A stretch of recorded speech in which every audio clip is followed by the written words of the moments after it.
출애굽기 9장 13절부터 21절까지입니다. 여호와께서 모세에게 이르시되 아침에 일찍이 일어나 바로 앞에 서서 그에게 이르기를 히브리 사람의 하나님 여호와의 말씀에 내 백성을 보내라. 그들이 나를 섬길 것이니라.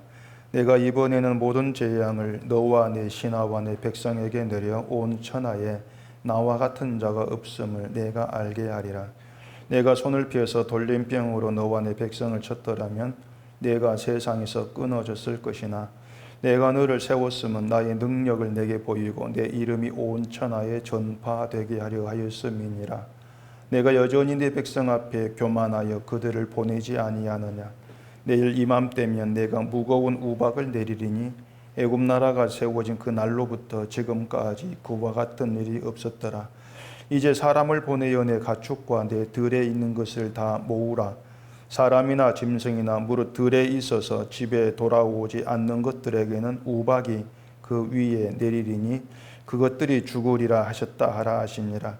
바로의 신하 중에 여호와의 말씀을 두려워하는 자들은 그 종들과 가축을 집으로 피하여 들였으나 여호와의 말씀을 마음에 두지 아니하는 사람은 그의 종들과 가축을 들에 그대로 두었더라.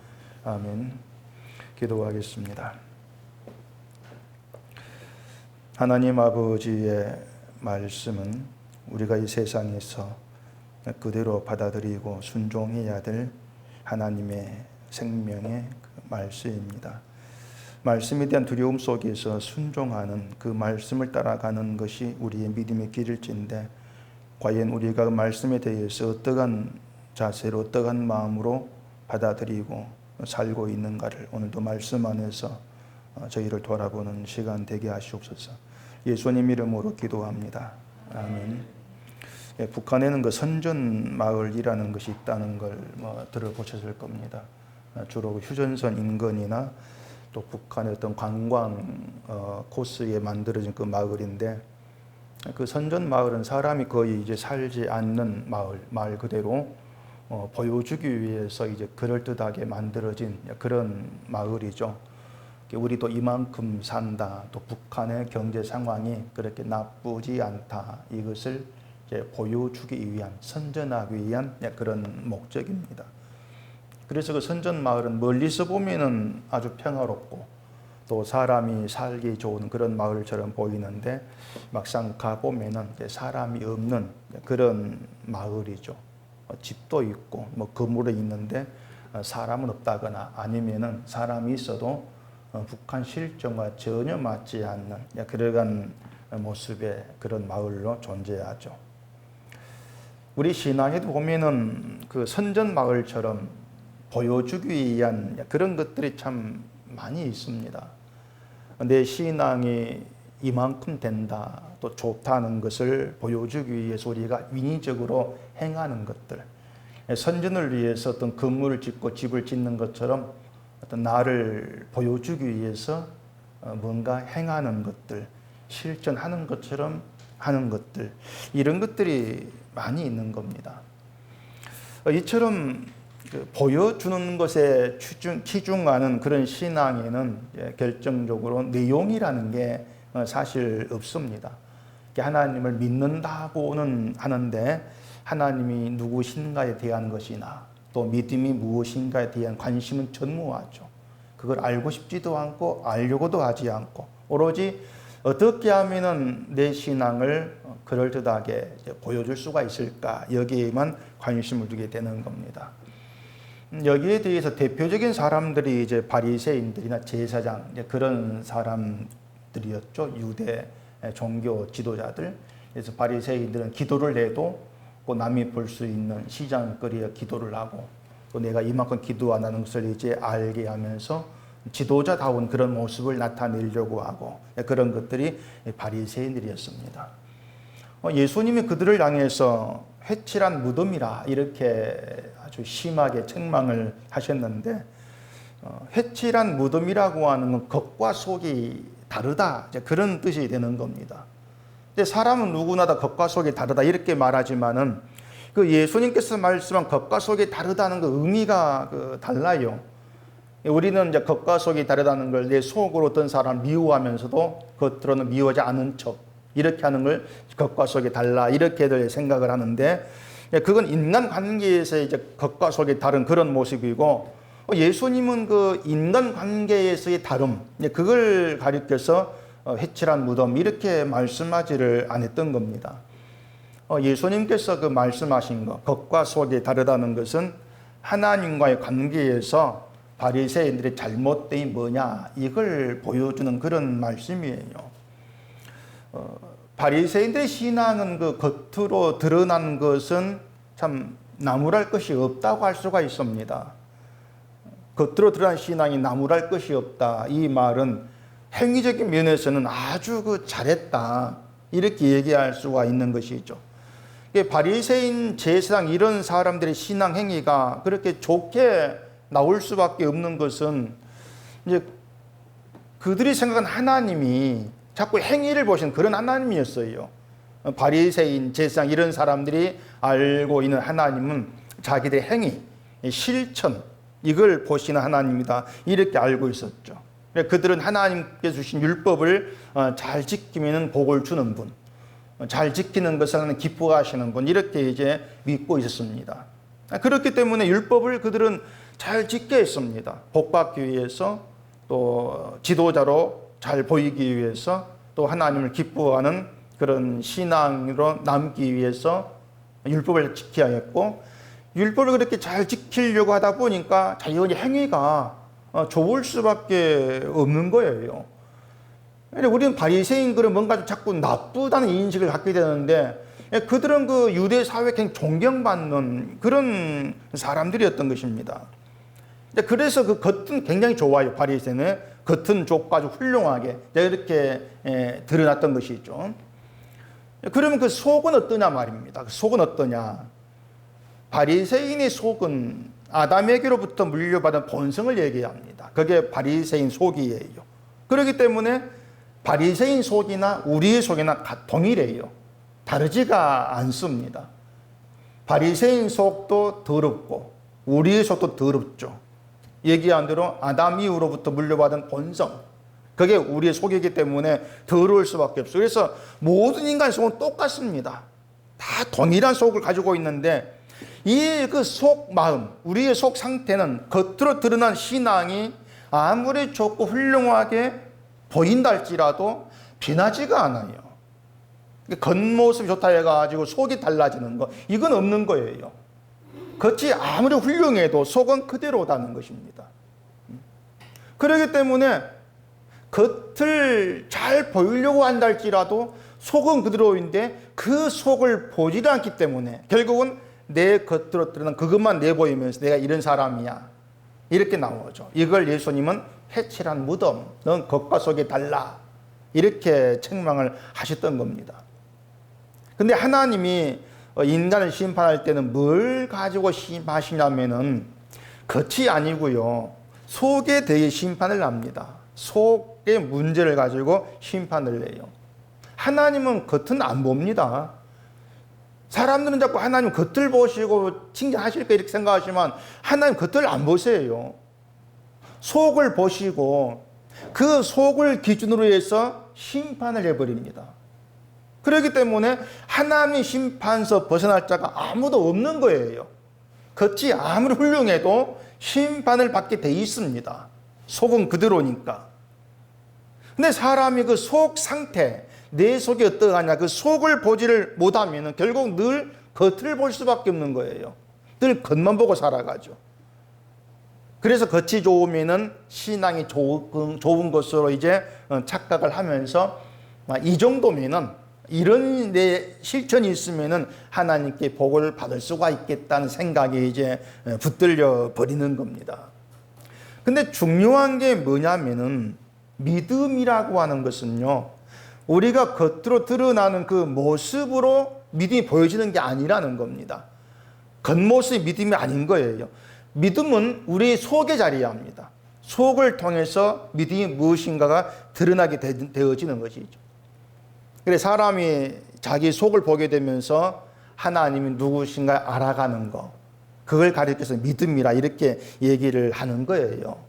그렇기 때문에 믿음을 자꾸 이제 겉에 드러나지는 그런 모습을 보면서 확인하려고 하는 것은 북한의 선전마을과 다르지가 않은 겁니다. 겉은 좋은데, 겉은 쓸만한데, 화려한데, 정작 가보면은 사람이 살지 않은 삭막한 마을, 그런 선전마을처럼 신앙도의 겉만 자꾸 보이려고 하다 보면은 믿음의 내용이 전혀 없는, 껍질만 있는 그런 신화를 흉내낸 그런 모습으로 전락될 수밖에 없는 거예요.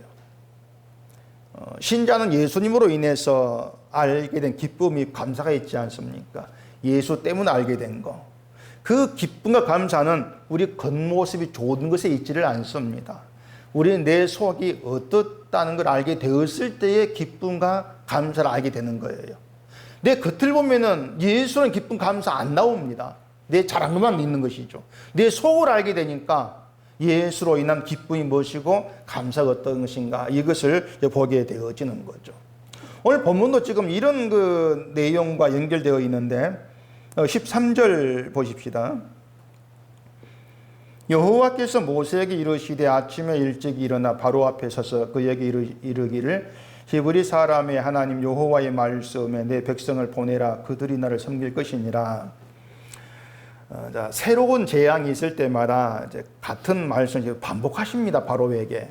그리고 바로는 그 말씀을 계속해서 무시하는 것으로 이제 반응을 하고 있죠. 전에 말씀을 드린 것처럼 이제 우리가 이상하게 자꾸 생각이 되는 것은 왜 그토록 하나님 말씀을 듣지 않는 바로를 심판에 버리지 않고 계속 남겨두시냐고 하는 거예요. 빨리 심판해 버리면 될 건데 왜 계속 남겨두십니까? 그러니까 이런 것이 이제 기독교인이 세상을 보면서 갖는 의문이기도 합니다. 이 세상에는 우리가 볼 때에 악하다고 생각된 것들이 많이 있지 않습니까? 그것 때문에 믿는 자가 이제 고통을 겪기도 하고 또 세상이 막 시끄러워지기도 하고 그런 게 많이 있는데, 근데 하나님 우리가 볼 때 악한 것을 그냥 두고 계시거든요. 그래서 이제 가는 불평이 뭐냐면은 하나님 뭐 하시는가 이런 불평을 이제 하기도 하고 또 그런 걸 빌미로 해가지고 하나님은 존재하지 않는다 이런 말을 하기도 하죠.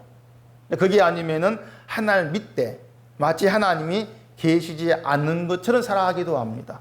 믿긴 믿는데 하나님 없는 것처럼 그렇게 살아가는 거죠. 지금의 기독교인 삶의 모습이 주로 후자를 할 수 있습니다. 하나님 믿는데 하나님이 안 계신 것처럼 살아가죠. 거기에 이제 내 속에는 오른대로 살아가는 것. 사다시처럼 그런 모습이 나와지는 거예요. 하나님 믿는데 믿음의 내용이 전혀 없는 것. 그래서 하나님 계시지 않는 이방과 동일한 모습으로 살아가지는 거죠. 그 삶이 믿는다고 하는데 그 삶이 선전마을과 같은 것이다. 이렇게 볼 수가 있는 겁니다. 근데 하나님은 이제 이런 우리 의문에 대해서 미리 말씀을 했어요. 16절에 보시면은 내가 너를 세웠으면 나의 능력을 내게 보이고 내 이름이 온 천하에 전파되게 하려 하였음이니라. 분명히 말씀하거든요. 이것이 바로를 하나님이 심판하지 않고 살게 하신 이유예요. 쉽게 말해서 바로도 하나님이 쓰고 계신다는 겁니다. 하나님의 일에. 우린 대개 그 하나님 일에 쓰임 받는 사람은 하나님 백성, 신자, 믿는 사람 이렇게 생각하지 않습니까? 근데 안 믿는 자, 악한 자, 바로 같은 이 완악한 사람, 이들도 하나님이 쓰고 계시는 거예요. 어떻게 쓰시는가 하면은 바로에게 하나님의 능력을 나타내시고 그로 인해서 하나님의 이름이 온 천하에 전파되게 하시는 것. 그렇게 바로를 하나님이 쓰고 계시는 겁니다. 물론 바로야 뭐 자기가 하는 게 사용되는 거 모르죠. 바로는 자기가 생각한 대로 말씀에 반응할 뿐이에요. 인간의 또 본성 성질대로 인간 속성 그대로 말씀에 반응하죠. 무시하는 것으로. 근데 그것이 하나님의 온 이름이 온 천하에 전파되게 하기 위해서 하나님이 하신 일이다. 그렇게 얘기를 하고 있는 겁니다.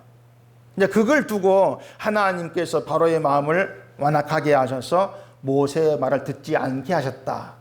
이렇게 얘기를 하고 있는 것이죠. 그 로마서에 온 바울도 이 바로의 이 말씀을 인용해 가지고 얘기를 합니다. 로마서 9장 17절 한번 보십시오.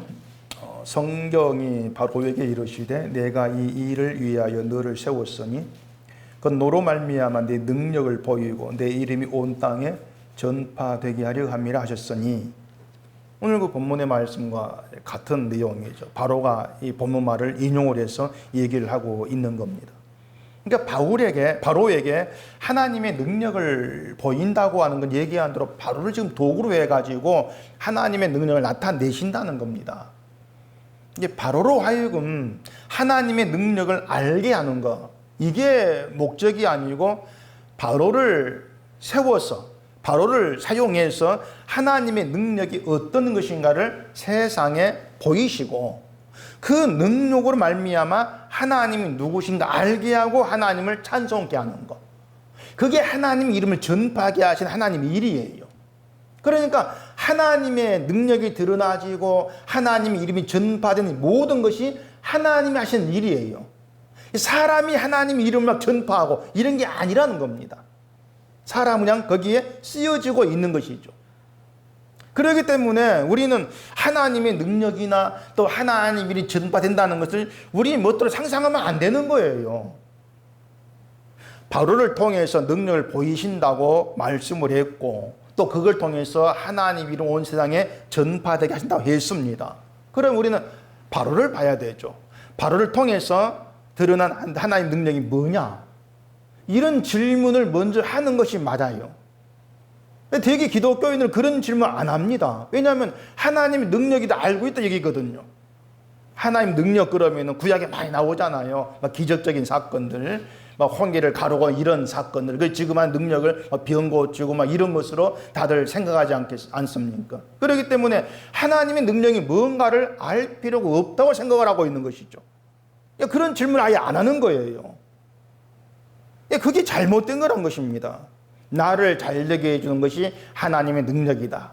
복 주는 게 하나님 능력이다. 기도 응답받게 해주는 것이다. 이런 수준들이죠. 그러다 보니까 하나님 능력을 내가 받기 위해서 신앙생활을 잘해야 돼. 이런 생각으로 나가기도 하고 말이죠. 이런 것들이 뭐냐? 바리새인식. 말씀드린 것처럼 겉과 속이 다른 회칠한 무덤. 이렇게 설명이 되어지는 거예요. 근데 그런 바리새인들, 회칠한 무덤 같은 그 바리새인들도 하나님이 남겨놓으셨어요. 하나님이.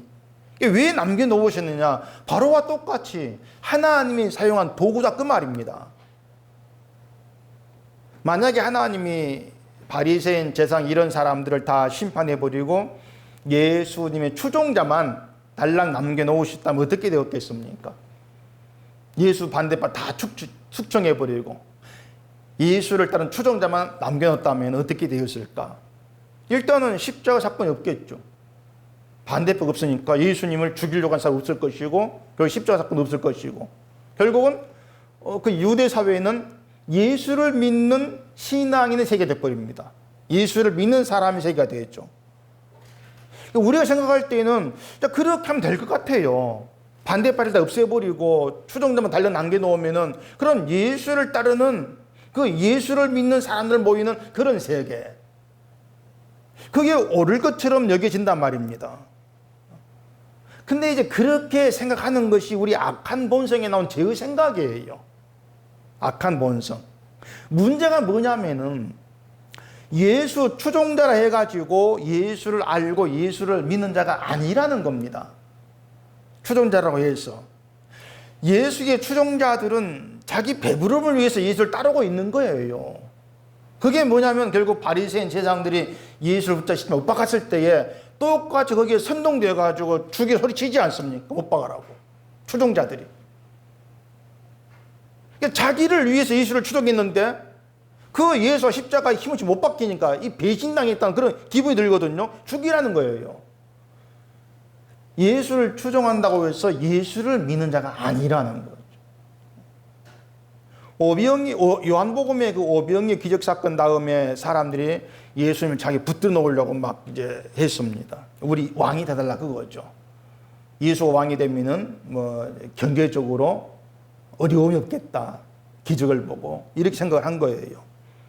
그러니까 예수님이 그들을 피해서 떠나 하신 말씀이 너희가 나를 찾는 건 표적을 본 까닭이 아니고 무엇 때문이겠습니까? 떡을 먹고 배부른 까닭이다. 너희가 배불러서 그것 때문에 나를 쫓지 않느냐. 제자들은 달라는 건 제자 똑같습니다. 제자들은 예수를 쫓으면서 장차 하나님 나라 임했을 때에 그 하나님 나라에서 한 자리에 먹을 줄 알았죠. 그래서 미리 누가 더 높은가, 누가 더 공로가 많은가로 다퉜던 거예요. 그러니까 결국 뭔가 하면은 예수를 추종한다고 하지만 그 모든 게 자기 이익을 위해서 추종을 한 것이지 뭐 예수를 알고 예수를 믿는 믿음 때문이 아니었다는 겁니다.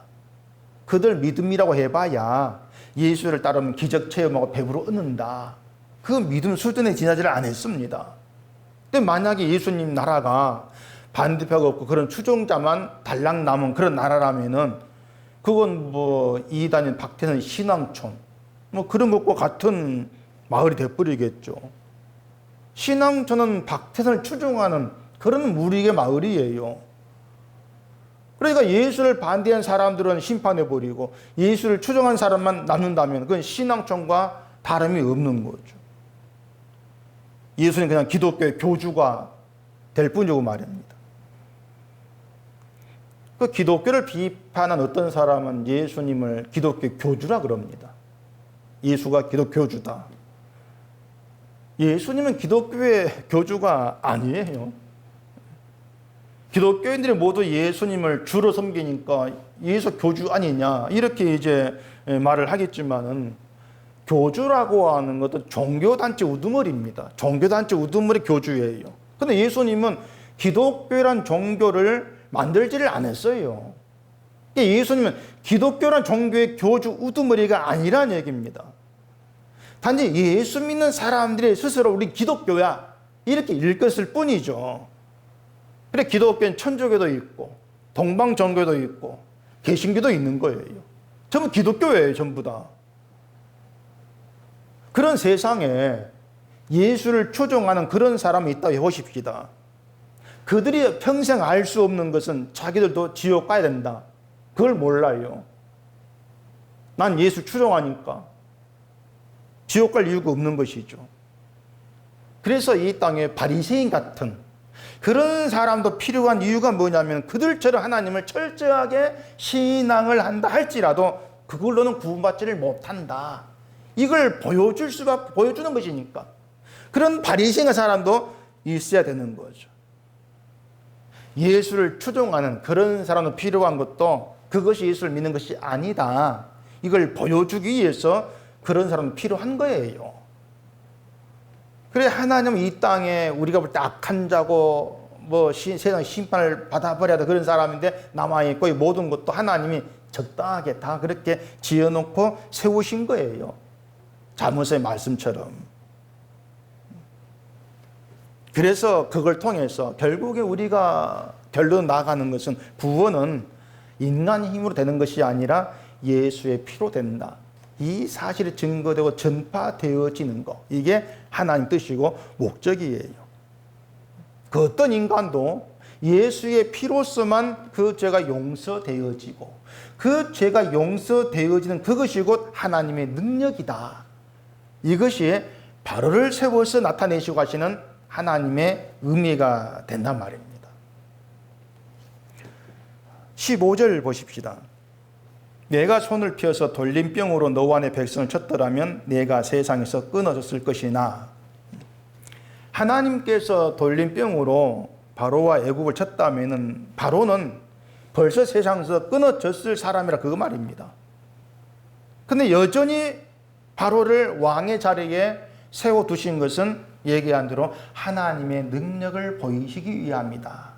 바로를 통해서 그게 하나님 뜻이에요. 자, 그럼 어떤 방법으로 하나님의 능력을 보이신다고 하느냐? 그 로마서 아까 거기 앞에 보면은 하나님이 하고자 하는 데를 긍휼히 여기시고 하고자 하는 데를 완악하게 하신다 이렇게 말씀을 했습니다. 그러니까 하나님이 그 능력이 뭐냐면 하나님이 하고자 하는 데를 긍휼히 여기시는 거예요. 또 하고자 하는 데를 완악하게 하시는 겁니다. 그렇게 해서 능력을 보이신다는 겁니다. 무슨 말인가 하면은 자, 하나님이 바로의 마음을 완악하게 했다 했습니다. 그 의미가 뭐냐면은 바로처럼 마음이 완악하다면 그건 모두가 다 애굽이다 그거예요. 바로처럼 마음이 완악하다면 모두가 그것은 바로와 같다. 애굽 사람이다. 그걸 보이시는 겁니다. 그래서 애굽이 어디냐? 어느 지역이 있느냐? 이걸 물을 것이 아니고 애굽이 누구냐? 이걸 물어야 돼요. 애굽이 누구냐? 애굽이 누굽니까? 마음이 완악한 자가 애굽이라고 했잖아요. 그러면 이스라엘은 마음은 어떻습니까? 그들 마음도 완악하죠. 똑같이. 그러니까 이스라엘도 애굽이에요, 결국에는. 너희도 애굽이다. 그래서 전에 그 말씀을 드린 것처럼 이스라엘 애굽에서 수백 년을 이제 살면서 비록 혈통은 히브리 민족이지만은 그들 속성은 애굽과 똑같다는 것입니다. 애굽의 속성과 다를 바 없던 거예요. 그들도 하나님 말씀 듣지 않는, 자기 이익을 따라서 말씀을 싫어하는 그런 완악한 마음의 소유자 애굽이었다. 이게 드러난 겁니다. 근데 이스라엘이 다른 게 있습니다. 이스라엘은 아브람 자손이고 그건 하나님의 약속을 받았다 그겁니다. 약속 안에 있다는 거죠. 하나님이 긍휼히 여길 자로 구별하셨고 그들 애굽에서 구별해 나오게 하시는 것, 그게 하나님의 능력이라는 거예요. 그래서 하나님의 능력이 뭐냐면 자기 백성을 긍휼히 여기심으로써 심판 나라인 애굽에서 구별해서 나오게 만들어 내신 것을 가리켜서 하나님의 구원이고 그게 하나님의 능력이다. 이렇게 나타내시는 겁니다. 그걸 온 세상에 전파하고자 하시는 것이 하나님의 뜻이에요. 그렇기 때문에 잘하면 복 줍니다. 이게 하나님을 전파하는 게 아니에요. 그건 오히려 하나님을 우상으로 나타내는 그런 모습밖에 안 되는 거예요. 오늘 보면 19절 보십시다. 이제 사람을 보내어 내 가축과 내 들에 있는 것을 다 모으라. 사람이나 짐승이나 무릇 들에 있어서 집에 돌아오지 않는 것들에게는 우박이 그 위에 내리리니 그것들이 죽으리 하셨다 하시니라. 자, 이제 7번째 재앙에 대한 예고죠. 우박을 내려서 집에 돌아오지 않고 들에 있는 것, 사람이건 짐승이건 몽땅 죽이겠다. 이게 7번째 재앙입니다. 18절에서 말씀한 것처럼 우박이 내려서 들에 있는 사람 또 짐승이 모두 죽는 일은 애굽에 세워진 날로부터 없었던 일, 이렇게 얘기합니다. 지금도 우박 때문에 사람이 죽는 일은 간혹 있습니다.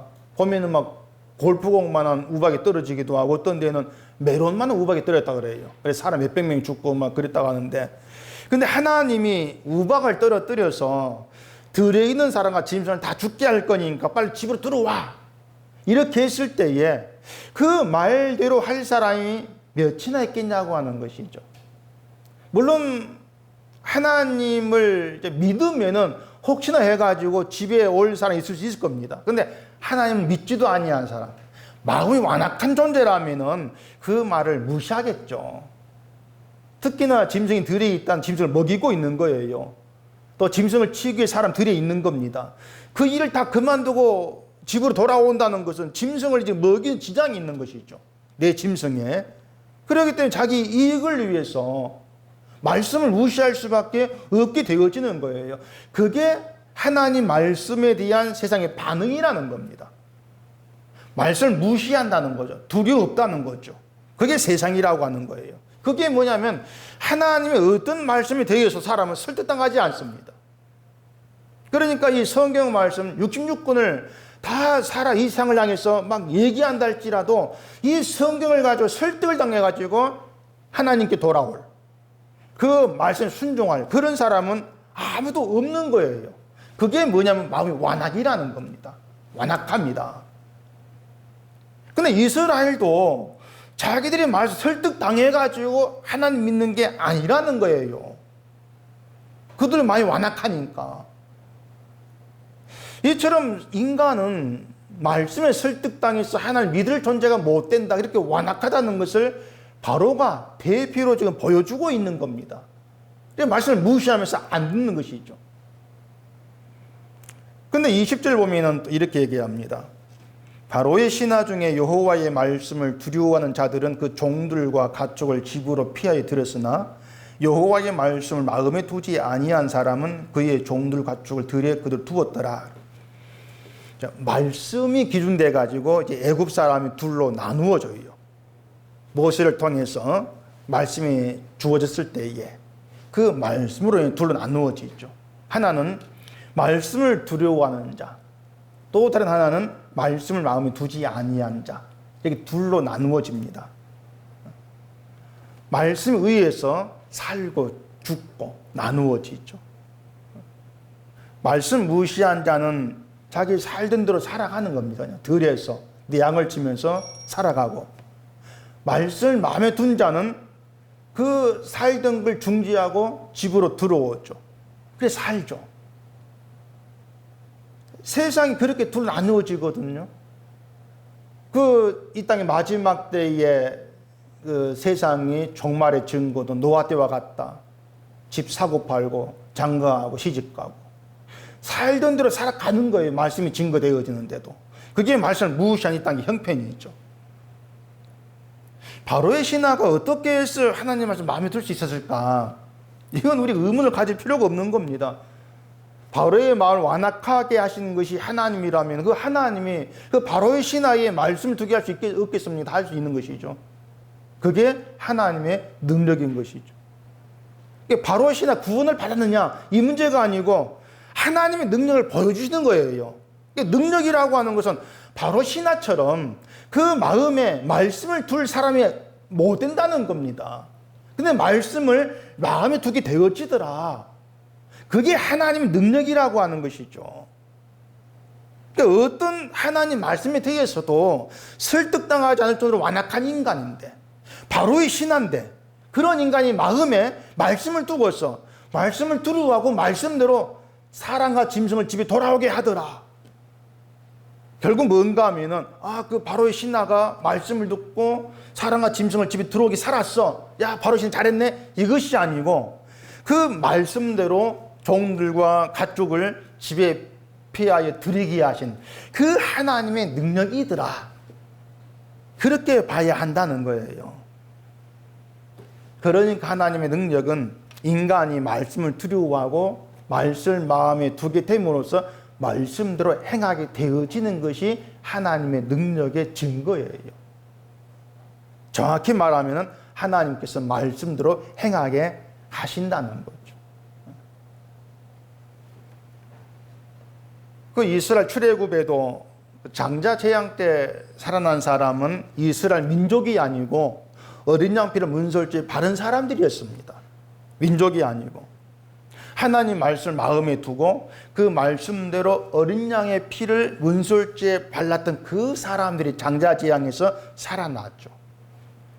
뭔가 죽음에 대한 두려움이 있는 거죠. 말씀에 순종하면서 그 죽음에 사는 건 그 어린 양의 피를 바르는 것이다. 순종하게 되어지는 것이죠. 그러니까 문설주에다가 어린 양의 피를 바른 그 사람들의 결단 때문이 아니라는 거예요. 말씀을 마음에 두게 하시는 하나님의 능력, 그 말씀대로 어린 양의 피를 문설주에 바르게 한 능력, 그 능력으로 인해서 살아난 사람들, 그들을 가리켜서 이스라엘 이렇게 얘기하고 있는 겁니다. 그러니까 지금 하나님 백성이 누구냐면은 하나님의 능력을 아는 사람들이, 나는 하나님의 능력으로 살았습니다. 그 고백이 있는 사람들이 이스라엘, 하나님 백성, 이렇게 일컬음 바른다는 것입니다. 어린 양의 피를 바른다는, 오늘 우리에게는 예수의 피를 믿는다는 거죠. 우리에게는. 우리가 그 예수의 피를 믿는 이유가 뭡니까? 그 피만이 우리의 죄를 용서하시는, 이걸 믿기 때문에 피를 믿는 거예요. 그 믿음이 있다는 거, 이게 하나님의 능력이라고 하는 거죠. 완악한 우리 마음에, 인간의 마음이라고 하는 내 착함, 내 의를 가지고 죄를 씻고자 해결해 보려고 하는 것인데, 그런 완악한 인간의 마음에 예수의 피를 믿는 믿음이 있게 하시는 거, 이게 하나님의 능력이다. 그 믿음으로 인해서 예수 십자가의 피를 바라보게 되어지고, 그 피가 내 용서의 능력을 느끼게 되어지는 것이고, 그렇게 살아가는 거예요. 그게 하나의 능력으로 사는 거예요. 딴 게 아니고. 그 하나님의 능력이 아무에게나 그렇게 일하시는 것이 아닙니다. 하나님이 하고자 한 사람, 긍휼히 여기고자 한 사람, 그들에게만 그 능력이 일하시는 거예요. 능력으로. 그래서 신자의 믿음의 내용 어떻게 채워져야 되는가 하면은 내 힘으로는 어떤 말씀도 지키거나 믿을 수 없는 완악한 마음이 바로 난데, 하나님이 나를 긍휼히 여기시고 예수 십자 피를 믿게 하셔서 나의 모든 용서하심으로 나 같은 자가 영광에 들어가게 되었습니다. 이게 믿음의 내용으로 채워져야 되는 거예요. 그게 진짜 새로워진 속 사람이죠. 우리의 그런 믿음이 있다는 거, 그런 내용으로 우리 속이 채워진다는 것이 하나님의 능력으로 인한 기적이라는 겁니다. 그래서 우리는 벌레가 말씀을 믿지 않을 바로와 같은 자다, 이걸 자꾸 놓치면 안 돼요. 우리 바로입니다. 우리가 여호와의 말씀을 마음에 두지 않는 것은 그 말씀을 믿을 수 없기 때문에 그런 겁니다. 무시하는 거예요. 근데 우리는 믿을 수 있는 말씀을 믿고 있다. 그게 신자라면은 그 답은 하나님의 능력 때문이다. 우리는 그렇게 내릴 수밖에 없는 거예요. 말씀이 늘 우리에게 경고하는 것은 너희는 예수의 그리스도를 떠나서 살 수가 없다는 겁니다. 예수를 떠나 아무것도 할 수가 없어. 이게 말씀 우리에게 하는 경고예요. 근데 세상은 아니죠. 난 내 힘으로 얼마든지 살 수가 있다, 이렇게 나오죠. 세상은 잘 먹고 잘 살면 되는 겁니다. 그렇기 때문에 내 힘 가지고 얼마나 잘 살아가, 이렇게 생각을 하죠. 하나님은 그런 생각을 그냥 내버려 두고 계십니다. 그냥 그들 두고 사면서 능력을 보이고 계시는 거죠. 어떻게 보이시느냐? 우리도 세상처럼 말씀 무시하고 내 힘으로 살려는 애굽 사람인데, 똑같은데 그런 내가 주님만으로 됩니다, 이렇게 믿어지더라. 그게 진짜 능력이다, 이렇게 증거하고 계시는 거예요.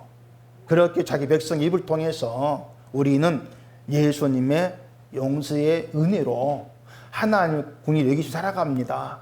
그것이 하나님의 이름 온 세상에 전파하는 것이죠. 그렇게 하나님 우리를 일하시고 인도에 가시는 거예요. 그래서 믿음으로만 우리가 하나님의 능력을 능력으로 알아보게 되어 있습니다. 믿음으로만. 하나님이 나를 불쌍해서 내가 구원받는 것이구나, 믿음으로 이렇게 알게 되어 있습니다. 내가 자랑한 아무것도 없구나, 믿음으로 알게 되어 있어요. 그런 고백이 있다는 거, 그렇게 우리의 속에 그런 내용으로 채워진다는 거, 이것이 하나님의 은혜가, 하나님의 긍휼이 내 안에 자리하신다 증거입니다. 딴 게 아니고. 그래서 하나님의 능력 아래에 있는 신자는 언제나 난 죄인의 개수입니다, 이런 고백으로 하나님께 나오게 돼요. 왜냐하면 내 악한 본성은 달라지지 않는 걸 알고 있기 때문에 그렇습니다. 난 안 달라져. 이런 믿음이 그 속에 자리하기 때문에 뭔가 행함으로 자기 신앙을 보이려고 하고 자랑하는 것을 주님의 은혜를 훼손하는 거, 이렇게 보게 되는 것이죠. 그래서 믿음 있는 신자는 믿음에 의해서 선전마을을 철거하게 돼요. 자동적으로. 남에게 보이고자 하는 그런 신앙에서 벗어나는 것이죠. 하던 것을 안 한다, 이런 것이 아니고 뭔가 해도 그로 인한 보상이나 대가를 기대하지 않게 되어 있다. 왜냐하면 예수의 피, 하나님의 긍휼하심, 이것이 나에게 주어진 가장 존귀한 선물임을 알았기 때문에 이렇게 되어지는 거예요. 이걸 또 고린도후서 4장 16절 이렇게 얘기합니다. 그러므로 우리가 낙심하지 아니하노니 우리의 겉사람은 낡아지나 우리의 속사람은 새로워지도다, 날로, 이렇게 얘기합니다. 속사람이 새로워짐으로써 보이는 것이 아닌 보이지 않는 것에 주목하게 돼요. 그게 새로워진 속사람이에요. 그게 성령으로 사는 겁니다. 우린 완악한 바로라는 거 기억하셔야 됩니다. 그런 우리가 예수를 믿게 된 것은 하나님의 능력으로 한 기적이다, 그걸 아셔야 돼요. 그래서 보이는 것에서 기적 찾지 마시고 보이지 않는 기적, 이걸 깨달으시고 그 기적으로 감사할 수 있기를 바랍니다. 기도하겠습니다. 하나님 아버지, 우리가 하나님의 놀라운 능력 가운데 있습니다. 날마다 하나님의 기적 가운데 머물러 살아갑니다. 바로와 같은 완악한 우리가 말씀이 믿어지게 되고 예수 그리스도의 그 피의 은혜가 내 속에 자리한 그런 신자로 이 땅에 살아간다는 것, 이 모든 것이 하나님의 능력입니다. 그 능력이 머물러진 우리가 곧 하나님 기적의 산물인 것을 깨달아 알게 하시고 그 기적으로 감사하면서 하나님 이름 온 세상에 전파하는 도구로 마음껏 사용되어지는 저희가 되게 하시옵소서. 예수님 이름으로 기도합니다. 아멘.